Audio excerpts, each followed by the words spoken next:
नमस्कार। स्वागत करता हूं आप सभी दर्शकों का हमारे YouTube channel astro Manvinder Rawat पर। मित्रों, क्या होगा जब एक बुद्धिमान किस्म के ग्रह जिनके स्वभाव में चंचलता है वो नीच के हो जाएंगे। आपके पास एक बहुत अच्छा डिपार्टमेंट है, आप दुनिया का भला करना चाहते हैं, परंतु आपके विचारों में नीचता आ जाए तो क्या आप भला कर पाएंगे? नहीं कर पाएंगे। ये स्वाभाविक प्रवृत्ति है मनुष्य की, विचारधारा इसी प्रकार से वर्क करती है। तो मित्रों, यहाँ पर क्या होगा इस सौर मंडल में, उस ग्रह का जो सूर्य के सबसे नज़दीक रहता है, वह ग्रह जो हमेशा तकरीबन महीने में 15 दिन तो ऐसे होते हैं जिसमें वो तकरीबन अस्त रहता है। एक वो ग्रह जो ठंडा है, जिसमें जो बर्फ़ का गोला है, जो सूर्य की तपिश को झेलता है राउंड द क्लॉक, क्योंकि सूर्य से सेकंड ऑर्बिट में बुध ग्रह है। एक ऐसा ग्रह जो हमें याददाश्त देता है, मेमोरी का शार्प बनाता है। एक ऐसा ग्रह जो बहुत कैलकुलेटिव है, नीतिवान है, चतुर है, वाणी विकार देता है, स्पोक्स पर्सन बनाता है, लेखक बनाता है, प्रकाशन का काम कराता है, संपादन का काम कराता है, आपको बहुत अच्छा ज्योतिषी बनाता है, आपको अच्छा वकील बनाता है, आपको एक अच्छा अकाउंटेंट बनाता है। एक ऐसा ग्रह जो बहुत अच्छी रिसर्च कराता है, जब वो नीच का होगा, आप ये सोचिए, सिंपल सीधी सी बात है, इस ग्रह के पास सबसे मेन जो चीज़ है वो है बुद्धि, क्योंकि ये बुद्धि का कारक है। तो जो हमारा थॉट प्रोसेस चलता है, मतलब सभी का, ये बुध के ही द्वारा चलता है। एक ऐसा ग्रह जब नीच होगा तो उसका लोक भविष्य पर क्या प्रभाव पड़ेगा, 12 राशियों पर, इस भचक्र के ऊपर क्या प्रभाव पड़ेगा, मैं आज किसी भी राशि को नहीं छोड़ूंगा, सभी 12 राशियों पर विस्तार पूर्वक आपसे चर्चा करूंगा। इसलिए हो सकता है वीडियो थोड़ी लंबी हो जाए, इसलिए मित्रों ध्यानपूर्वक सुनिएगा, पूरा आनंद उठाइए वीडियो का। प्रयास करूंगा बहुत अच्छे तरीके से पॉइंट टू पॉइंट आपको जानकारी दूं और अच्छी जानकारी दूं, ताकि आप लोग भी ज्योतिष विज्ञान की महत्वता को समझ पाएँ। अब सबसे पहले नंबर पर बात कर लेते हैं कि आखिर ये कब नीच होंगे। इनका जो समय रहेगा वो 1 से लेकर के और 16 तारीख तक, ये 16 दिन है जब ये मीन राशि में गोचर करेंगे। और मीन राशि में गोचर करने के उपरांत इन 16 दिनों में ये अपने नीच की राशि में रहेंगे, मीन में। और यहाँ पर जो फर्स्ट 13 डेज रहेंगे, इसमें ये सूर्य के साथ में है, और फर्स्ट 10 डेज में यानी कि 10 तारीख तक ये शुक्र के भी साथ में है। शुक्र यहाँ उच्च का ज़रूर है मीन राशि में, इसमें कोई दोहराया नहीं है, और बुध उसी राशि में नीच का है मीन में। तो एक नीचभंग राजयोग बनेगा, पर मैं इस नीचभंग राजयोग को अब ज़्यादा कंसीडर कर नहीं सकता। वो इसलिए नहीं कर सकता क्योंकि दिनांक 1 तारीख से जब आप ये बुध नीच होंगे मीन राशि में, तो उस समय शुक्र भी पूर्ण रूप से अस्त होंगे। तो कहने का अर्थ ये हो गया कि जो ग्रह एक उच्च का है, अब वो उच्च का होने के बावजूद भी उच्च का फल नहीं दे पा रहा, क्योंकि वो स्वयं अस्त हो गया सूर्य से। तो ऐसे में जो शुक्र के द्वारा एक नीच भंग राजयोग बुध ग्रह के लिए बनाया जाएगा, उसका फल तो मिल नहीं पाएगा। इसलिए आज मैं इसको नीच भंग राजयोग के रूप में आपको फलादेश नहीं बताऊंगा, मैं आपको एक सामान्य फल के रूप में बताऊंगा कि आखिर पूरी की पूरी 12 की 12 राशियों के ऊपर यहाँ पर बुध ग्रह का क्या फल मिलेगा। तो इसलिए मैं आपसे ये कहना चाहता हूँ कि यदि कोई आपको बड़े निर्णायक डिसीजन करने हैं तो आप रुक जाइए, अभी थोड़ा सा कूल रहिए, अभी समय को फर्स्ट 13 डेज़ को निकल जाने दीजिए, उसके बाद आपको जो भी करना हो कर सकते हैं, या एटलीस्ट कम से कम आपको पहले 10 दिन तो वेट करना चाहिए। अप्रैल में एक बार 6 तारीख को देवगुरु बृहस्पति का परिवर्तन हो जाए तो उसके बाद फिर आप निसंकोच भाव से करिए जो भी आप करना चाह रहे हैं, ताकि जो गुरु की नीचता है वो समाप्त हो जाएगी। गुरु अपनी नीच की राशि को छोड़ देंगे तो कहीं ना कहीं काफ़ी रिलीफ मिलेगा आपको। तो सबसे पहले आपसे बात करते हैं मेष की। यह फल लगन पर आधारित है, इसलिए जितने भी मेष लगन के दर्शक हैं उनसे मैं यह कहना चाहता हूं कि 12वें भाव में यहाँ पर गोचर हो जाएगा बुध ग्रह का। अब जब ये 12वें भाव में मीन राशि में गोचर करेंगे तो ऐसी स्थिति में ये आपके भाई बहनों के स्वामी और साथ में रोग चोट शत्रु बाधा के स्वामी होकर के 12वें भाव में जाएंगे। तो यहाँ भाई बहनों के सुख में कमी देखने को मिलेगी, आँखों में कोई आपको विकार हो सकता है, धोखे की स्थिति फर्स्ट 10 डेज में बन सकती है, इसलिए अत्यधिक विश्वास करके आपको किसी पर नहीं करना चाहिए। अत्यंत संघर्ष करने के बाद निर्वाह योग्य आय के जो साधन हैं वो आपके लिए बनते हुए नज़र आ रहे हैं फर्स्ट 10 डेज में। पर ये मैं कहना चाहता हूँ कि प्रयासों में विफलता ज़रूर होगी, खर्चे भी अधिक रहेंगे, परंतु निर्वाह योग्य जो आय है आपकी वो ज़रूर यहाँ पर बन जाएगी। मित्रों, अब इसके बाद आपसे मैं बात करना चाहता हूँ नेक्स्ट राशि, और वह रहेगी वृषभ। जितने भी दर्शक इस समय वृष के मुझे सुन रहे हैं, आपसे यही कहना चाहूँगा कि आपकी कुंडली के अनुसार आपकी राशि के जो स्वामी शुक्र बनते हैं उनके बुध ग्रह बड़े घनिष्ठ मित्र हैं, और इनफैक्ट इन दोनों की ही युति रहेगी फर्स्ट 10 डेज में, अप्रैल में। बुध और शुक्र दोनों अच्छे हैं। धन भाव के स्वामी होकर के लाभ स्थान में बुध रहेंगे नीच के होके, और साथ में बुद्धि के, और बुद्धि के साथ साथ 5th हाउस धन का भी होता है। तो दो जो धन के स्थान हैं 2nd और 5th, इन दोनों जगह की लॉर्डशिप लेकर के जब ये नीच होंगे तो क्या परिणाम होंगे 11th हाउस में, उसके बारे में चर्चा कर लेते हैं। आपका जो कोई निजी व्यवसाय चल रहा है तो निजी व्यवसाय में आपका संघर्ष बढ़ेगा, और विशेष संघर्ष का कुछ सामना आपको इस दौरान कर सकता है। आप विद्या के क्षेत्र में, उच्च पद प्रतिष्ठा के क्षेत्र में कार्य कर रहे हैं, प्राप्त करना चाह रहे हैं, तो उसको लेने में निश्चित तौर पर आपको नीच के बुध का सपोर्ट मिलेगा और आप सामर्थ्यवान रूप में इस कार्य को कर पाएंगे। तो कह सकते हैं कि संतान सुख के लिए, विद्या सुख के लिए तो ये समय अच्छा है। पर धन लाभ के लिए आपको बहुत ज़्यादा प्रयास करना पड़ेगा। कोई बहुत मजबूत स्थिति यहाँ नहीं बन रही जो मैं ये कह सकूँ कि हाँ आपको काम बन जाएगा। तो इसलिए यहाँ पर एक एवरेज फल रहेगा, ना बहुत ज़्यादा अच्छा है ना बहुत ही ज़्यादा बुरा है। लाभ स्थान में है तो इसीलिए मैंने बोला कि एवरेज फल रहेगा, क्योंकि कोई भी ग्रह जब लाभ के घर में रहता है तो निश्चित तौर पर उसकी जो ताकत होती है वो बढ़ जाती है, और वो ये सोचता है कि मैं इनको यहाँ लाभ दे दूँ। और सूर्य के साथ में, सूर्य और बुध दोनों एक दूसरे के मित्र हैं, तो ऐसी स्थिति में आपके काम ज़रूर बन जाएंगे। बात करना चाहता हूँ कर्क की। जितने भी दर्शक इस समय कर्क के मुझे सुन रहे हैं, आपके लिए यह जो बुध का परिवर्तन होगा, जिसमें बुध के पास खर्चों की जिम्मेदारी है और साथ में 3rd हाउस की लॉर्डशिप है भाई बहनों की, और यहाँ पर ये नीच के हो जाएंगे आपके भाग्य स्थान में 9th हाउस पर। तो ऐसी स्थिति में आपको इन 15 डेज़ में काफ़ी ज़्यादा अपने जीवन में बदलाव आप महसूस करेंगे, अपने व्यवसाय में आप महसूस करेंगे, और ये महसूस विघ्न के रूप में करेंगे। मतलब कोई भी कार्य आपका एक बार में नहीं हो पाएगा, अटकलों के साथ, व्यवधान के साथ में कार्य बनने का योग दिखाई देता है।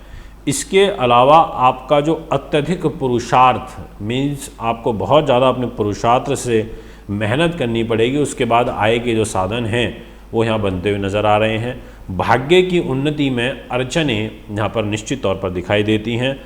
आय आपकी अल्प हो जाएगी और खर्चे अधिक हो जाएंगे। इसके अलावा जो आपके पिता हैं, पिता के साथ भी आपकी जो स्थिति है कुछ यहाँ पर गड़बड़ हो सकती है, इसीलिए इस बात का भी आपको ध्यान रखना होगा। मित्रों, इसके बाद अब मैं आपसे बात करता हूँ मिथुन की। तो जितने भी जातक इस समय मुझे मिथुन के सुन रहे हैं, आपके लिए तो स्वयं आपकी राशि के स्वामी बुध ग्रह बनते हैं और सुख साधनों के स्वामी बुध ग्रह बनते हैं। ऐसी स्थिति में ये नीच के होंगे कर्म भाव पर 10वें स्थान में।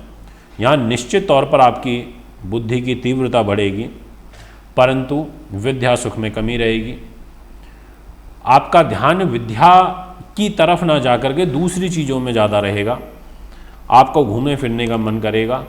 पर एक चीज़ ज़रूर है, जो लोग नौकरी व्यवसाय में हैं, जो लोग सरकारी नौकरी में हैं, उनके लिए समय बड़ा अच्छा है। उनके कार्य यहाँ पर बनते हुए नज़र आ रहे हैं इस बुध के द्वारा, और सफलताएं मिलेंगी आपको, ये मैं आपसे कह सकता हूँ। इसलिए ये कहा जा सकता है कि आपके लिए जो ग्रह गति रहेगी ये कोई विशेष हानि वाली बुध की नहीं है। इसमें जो तमाम वो कार्य जो मैं वीडियो की शुरुआत में बताए, जैसे संपादन, लेखन, पुस्तक विक्रेता, इसके अलावा स्पोक्स पर्सन, सुख साधन, गाड़ी वाहन, ज़मीन जायदाद, ऐसी सब चीज़ों से आपको काफ़ी ज़बरदस्त गेन मिलता हुआ नज़र आ रहा है। आपको आपकी पैतृक संपत्ति से भी लाभ प्राप्ति का जो योग है वो यहाँ पर बन रहा है। इसलिए कहा जा सकता है कि आपके लिए यह समय काफ़ी अच्छा है, लाभप्रद है। आप निश्चित तौर पर मेहनत करिए, आपके ग्रह आपको सपोर्ट कर रहे हैं। इसलिए अभी तक अगर देखा जाए तो कहीं ना कहीं जो ये मिथुन वाले हैं, इनकी जो ग्रह गति बन रही है वो काफ़ी पॉजिटिव है। अब मैं बात करता हूँ आपसे सिंह की। तो जितने भी सिंह के दर्शक हैं उनके लिए जो गोचर होगा वो लाभ स्थान का और धन भाव के स्वामी होकर के अष्टम भाव में चले जाएंगे। अब जब ये 8th हाउस में जाएंगे तो यहाँ जो इनका फल होगा वो कोई बहुत ज़्यादा बेहतरीन तो नहीं रहेगा, क्योंकि अष्टम भाव में जाने से धन हानि का योग बनेगा, स्वास्थ्य हानि का योग बनेगा और शीघ्र बनेगा। इसके अलावा बहुत ज़्यादा हेडेक रहेगा, जिम्मेदारियां रहेंगी, गुस्सा इरिटेशन आएगा, परिश्रम बढ़ाना पड़ेगा और लाभ फिर उस अनुसार मिल नहीं पाएगा। पारिवारिक जो सुख होता है उसमें कमी देखने को मिलेगी और यहाँ पर इनकी प्लेसमेंट अच्छी नहीं है, तो ऐसी स्थिति में आपका पेट से संबंधित, त्वचा संबंधित रोग और खर्चीला स्वभाव, गुप्त रोग रहना, इस प्रकार की जो समस्याएं हैं वो आपको घेर के रखेंगी, इसलिए आप थोड़ा ध्यान रखिए। बिजनेस में भी आपको कोई नई डील या कोई नए एग्रीमेंट ऐसा कुछ अभी साइन नहीं करना चाहिए। ये मेरी आपके लिए एक सलाह रहेगी जो मैं आपको कहना चाहूँगा। मित्रों, इसके बाद जो परिवर्तन होगा और वो रहेगा कन्या के लिए। कन्या वालों की ग्रहगति कंपैरेटिवली जो सिंह की मैंने भी बात करी उसके मुकाबले तो अच्छी रहेगी, और उसका सबसे बड़ा और जो मुख्य कारण है वो यह है कि केंद्र में आ जाएंगे और दाम्पत्य जीवन के स्थान में रहेंगे और सप्तम भाव में रहेंगे। तो यहाँ पर बुध ग्रह का सप्तम भाव में रहना, शुक्र के साथ, सूर्य के साथ में, तो जो पैतृक संपत्ति है आपकी, जो कर्म की गति है, जो आपका मान सम्मान है, वो सब चीज़ें निश्चित तौर पर बढ़ेंगी। पर गुप्त शत्रु भी इस दौरान काफ़ी एक्टिव हो जाएंगे और आपको चिंताएं देने की पूरी भरपूर प्रयास इनके द्वारा किया जाएगा। यहाँ पर थोड़ा सा लव लाइफ में और आपके वैवाहिक जीवन का जो सुख होता है उसमें भी कुछ कमी देखने को मिलेगी, उसको लेकर के भी आपको यहाँ पर सावधानियाँ बरतनी चाहिए। तो ये कहा जा सकता है कुल मिलाकर के कि आपके भाग्य के लिए, आपके कार्यों के लिए, इन सब चीज़ों के लिए तो ये योग अच्छा है, इसमें कोई दो राय नहीं है। परंतु समस्या ये है कि इनके पास में जब ये जीवन साथी के घर में नीच के होंगे तो जो दाम्पत्य सुख होता है उसका जो फल होता है उसमें ये कहीं ना कहीं कमी कर देते हैं।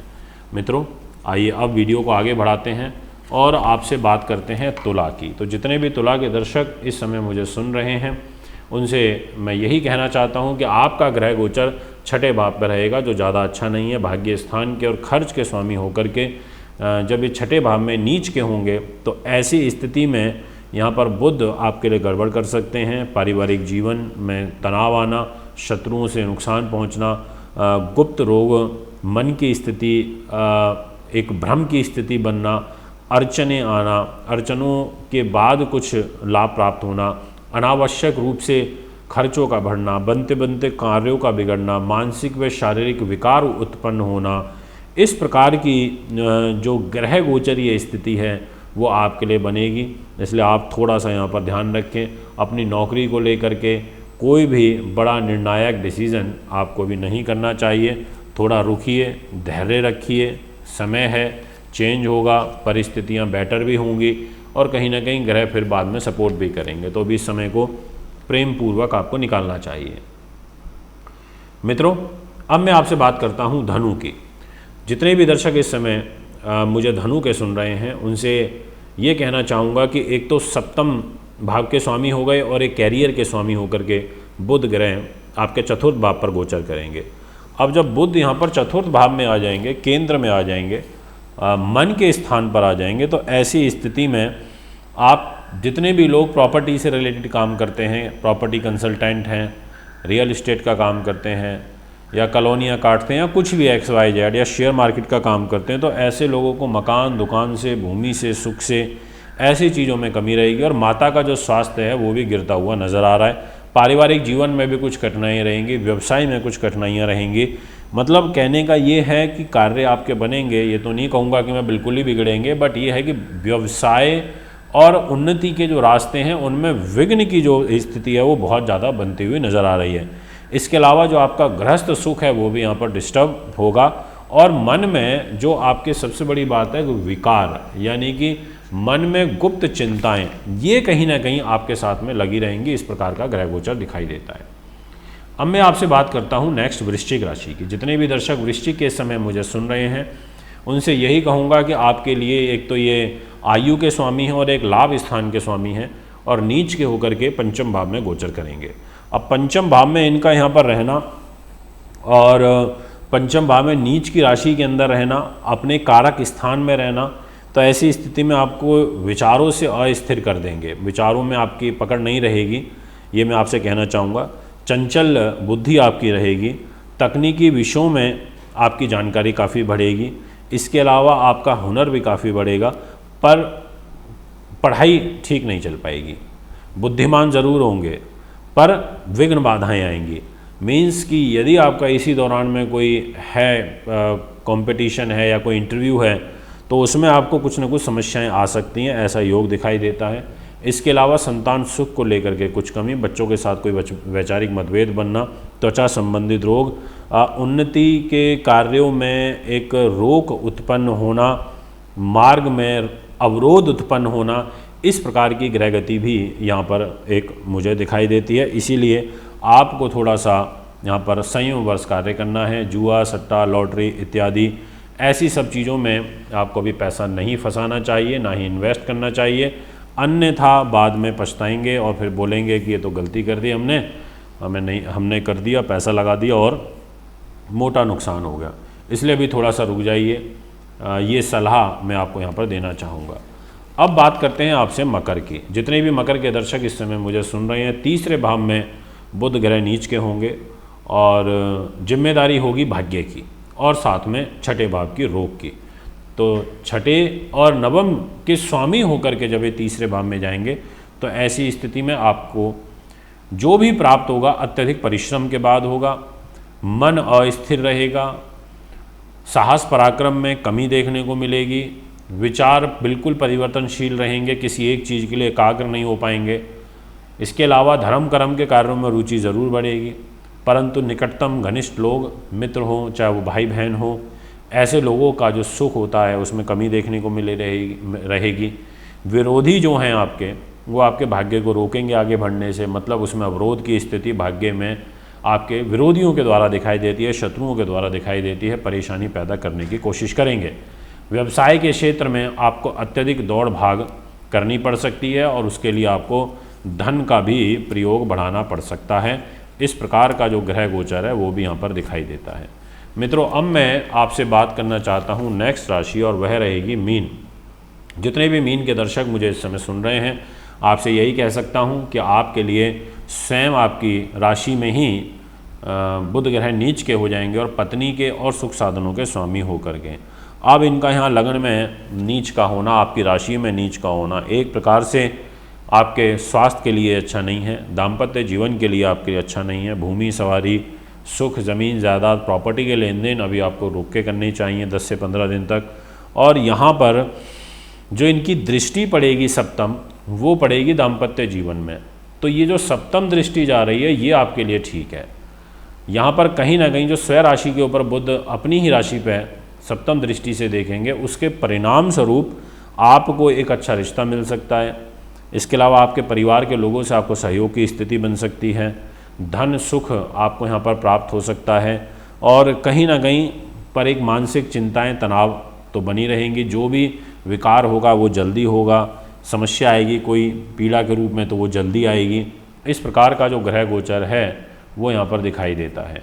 बट एक बात अच्छी है कि यहाँ पर बुध दिशा बली हैं, तो कोई भी ग्रह जब अपनी दिशा में हो तो उसको बल मिलता है और यहाँ जो बुध को बल मिल रहा है ये अच्छा मिल रहा है। तो इसलिए यहाँ पर ये दिशा बली ज़रूर हैं और दिशा बली वाली सिचुएशन में ये आपको फल अच्छा दे देंगे। आइए अब आपसे बात करते हैं नेक्स्ट राशि और वो रहेगी कुंभ। तो जितने भी दर्शक इस समय कुंभ के सुन रहे हैं उनसे ये कहना चाहता हूँ कि आपके पंचम भाव के स्वामी और रोग स्थान के स्वामी बुध ग्रह धन के घर में जाकर के नीच हो जाएंगे। अब जब ये सेकंड हाउस में बैठेंगे बुध, और सेकंड हाउस तो परिवार का भी होता है, पैसे का होता है, तो यहाँ पर परिवार के सुख में कमी करेंगे, तनाव देखने को मिलेगा। जो एजुकेशन है ग्रेजुएशन तक की उसमें कुछ समस्याएं आएंगी। संतान सुख में भी कुछ अड़चनें यहाँ पर दिखाई देती हैं। अत्यधिक परिश्रम करने के बाद धन संबंधी जो परेशानियाँ हैं वो आपकी दूर होंगी। ऐसी सब स्थिति यहाँ पर बनती हुई नज़र आ रही है। तो मित्रों, ये है 12 की 12 राशियों पर फल नीच के शुक्र का प्रभाव। अगर आप भी कुंडली बनवाना चाहते हैं, दिखाना चाहते हैं, पूजा पाठ या रत्न लेना चाहते हैं तो मुझे संपर्क कर सकते हैं। अभी आपसे इजाज़त चाहता हूँ। नमस्कार। दर्शकों, अगर आप अपनी कुंडली दिखाना चाहते हैं व घर का नक्शा बनवाना या वास्तु विजिट या पूजा पाठ करवाना चाहते हैं तो आप हमें निम्न पते पर संपर्क कर सकते हैं। हमारा दिल्ली का पता है महर्षि पराशर ज्योतिष विद्यालय, C9 महिंद्रा पार्क, पंखा road, near Janakpuri C1 bus stand, new Delhi 59। Phone number 01125638157, 25638168। Mobile number 9999886090, 9212286090। Email info@astrohubworld.com। Website www.astrohubworld। दर्शकों, अगर आप अपनी कुंडली दिखाना चाहते हैं व घर का नक्शा बनवाना या वास्तु विजिट या पूजा पाठ करवाना चाहते हैं